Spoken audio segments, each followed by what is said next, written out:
Bismillahirrahmanirrahim. Assalamualaikum warahmatullahi wabarakatuh. Selamat pagi. Hari ini kita belajar sejarah peminatan. Sebelum kita belajar, alangkah baiknya kita berdoa menurut agama dan kepercayaan masing-masing. Berdoa dimulai.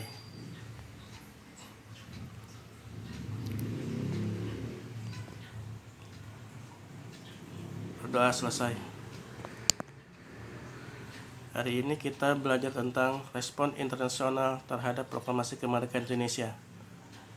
Proklamasi kemerdekaan dan pengakuan kemerdekaan Indonesia, tentunya respon negara dunia terhadap kemerdekaan Indonesia.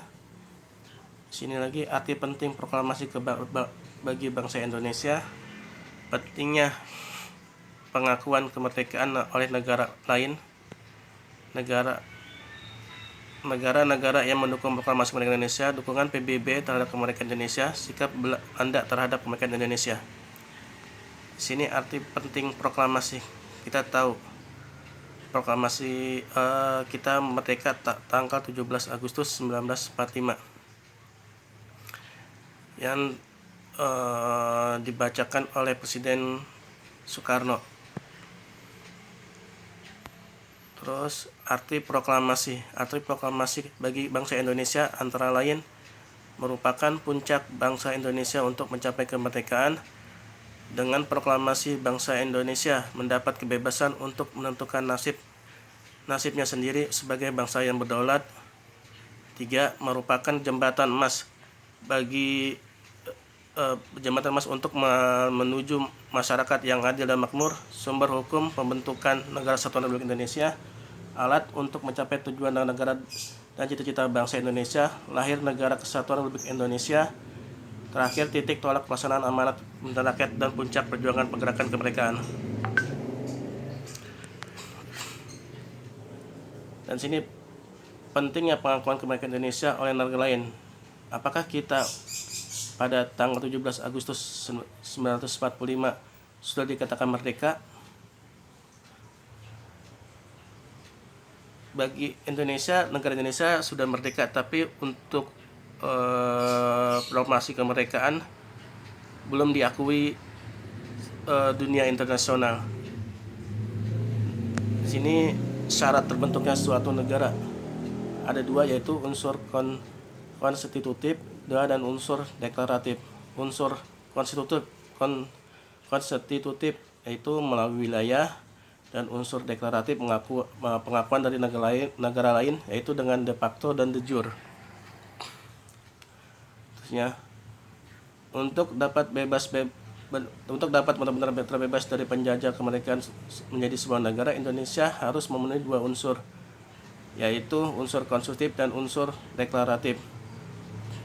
Kalau kita lihat dari unsur konstitutif yang meliputi wilayah, rakyat, pemerintah berdaulat, Indonesia memenuhinya. Akan tetapi Indonesia pasca proklamasi belum memenuhi unsur deklaratif, yaitu pengakuan dari negara-negara lain. Untuk berdirinya berbagai negara sebagai negara yang berdaulat, Indonesia membutuhkan pengakuan dari bangsa lain secara hukum atau de jure. Sebuah negara akan mendapatkan pengakuan sebagai negara berdaulat atau merdeka secara penuh apabila memenuhi 4 syarat berikut. 1. Memiliki wilayah. 2. Memiliki rakyat. 3. Berdaulat dan memiliki lembaga negara, yaitu yudikatif, legislatif, eksekutif, dan lain-lain, mendapatkan pengakuan dari negara lain, baik secara de facto ataupun de jure. Pengakuan secara de facto adalah bentuk pengakuan suatu negara terhadap negara lain yang menyatakan bahwa negara tersebut sudah memenuhi syarat terbentuknya negara, seperti adanya wilayah, rakyat, dan adanya pemerintah yang berdaulat. Pada umumnya, pengakuan de facto diberikan kepada pihak yang diakui hanya berdasarkan pada fakta atau kenyataan saja bahwa pihak yang diakui itu telah ada. Pengakuan de facto merupakan pengakuan faktual sehingga sering diberikan meski negara atau pemerintah baru itu belum stabil. Ringkasannya, dari respon internasional terhadap proklamasi kemerdekaan Indonesia. 1.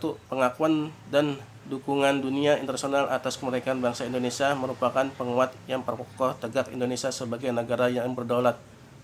Terusnya, dukungan dari negara pertama menjadi faktor yang menentukan dalam perjalanan bangsa Indonesia yang merdeka dan berdaulat. Sekian dari saya. Wassalamualaikum warahmatullahi wabarakatuh.